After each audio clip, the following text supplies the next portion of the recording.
Şampiyon dedem. Hı? Şampiyonsun sen. Maç yaptığı Rus rakibi Dünya sinemasının efsaneleri Charles Bronson ve Tony Curtis'in başrollerinde olduğu dev bütçeli bir Hollywood setinde olduğunuzu hayal edin. Bir sahnede aksilik çıkıyor ve Charles Bronson, Türk yapım amirinin gırtlağına yapışıyor. Sırf size ve diğer Türk oyunculara yeterince değer verilmediği, sette sadece bir ambulans olduğu için. Peki bu kadar saygı gören Hollywood yönetmenlerinden "Gel seni bir numaralı kötü adam yapalım" teklifi alan o sert bakışlı Türk aktör, nasıl oldu da yıllar sonra kendi ülkesinde bir kafeteryada iş görüşmesine çağrıldı?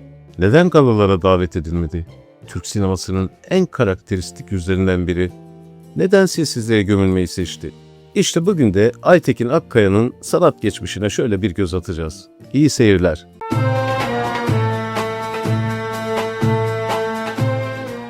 Aytekin Akkaya 2 Şubat 1943'te Erzurum'da doğdu. Gençlik yıllarında öyle sinema hayalleriyle yanıp tutuşan birisi de değildi aslında. Erzurum'daki şeker fabrikasında kontrol bölümünde işçi olarak çalışıyordu. Ama kader işte, şans bazen insanın ayağına hiç ummadığı bir anda gelir. 1964 yılıydı. Erzurum'da bir film çekiliyordu ve yönetmen Nuri Akıncı çaresizce yeni bir yüz ararken karşısına o sert hatlı, atletik yapılı delikanlı çıktı. Seçmelerde öyle bir ışık verdi ki tamam dediler, oyuncumuz bu.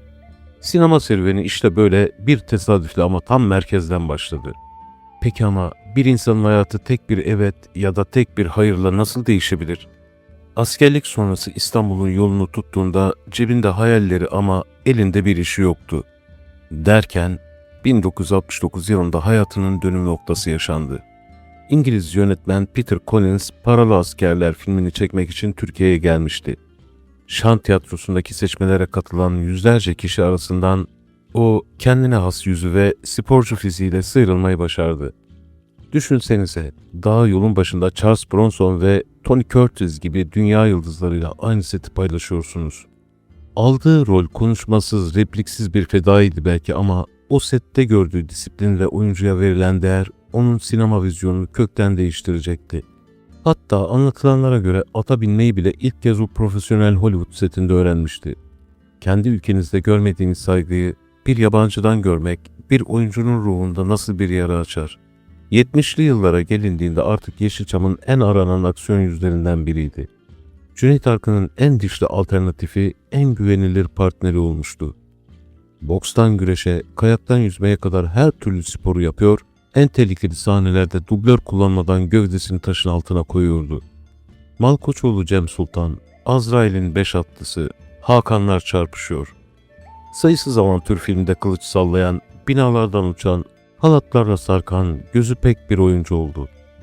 Ama bir film vardı ki, o günlerde kimse bu kadar kült olacağını tahmin edemezdi. Dünyayı Kurtaran Adam. Söylediklerin doğru olabilir mi? Ne? Yalnız kadınların olduğu bir gezegen mi? Neden olmasın? Bir de müziğimiz ve bir şişe şampanyamız olsaydı...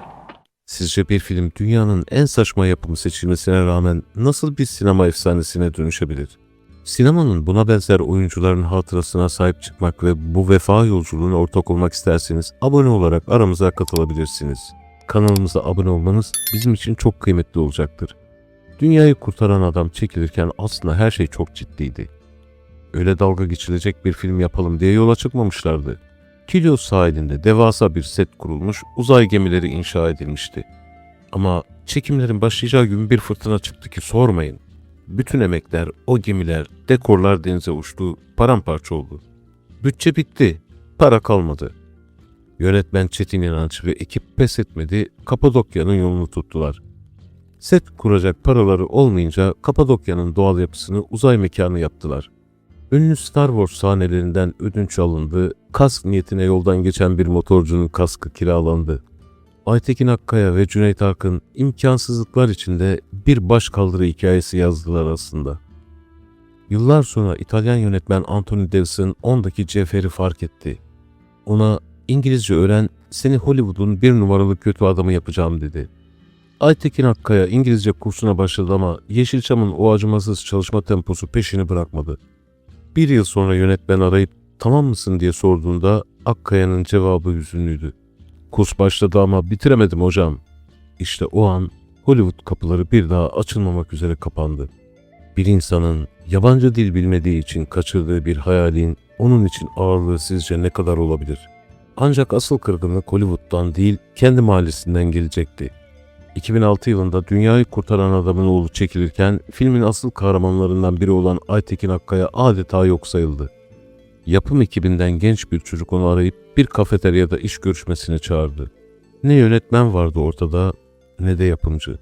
Senaryoda adı bile geçmiyordu. Sadece bir sahnede şöyle bir görünüp çıkacaktı. "Ben Erzurumluyum," dedi Akkaya. "Gerekirse emekli olurum ama onurumu kıracak hiçbir işe girmem." Başka isimlere gösterilen saygının kendisine çok görülmesini içerledi ve o teklifi reddetti.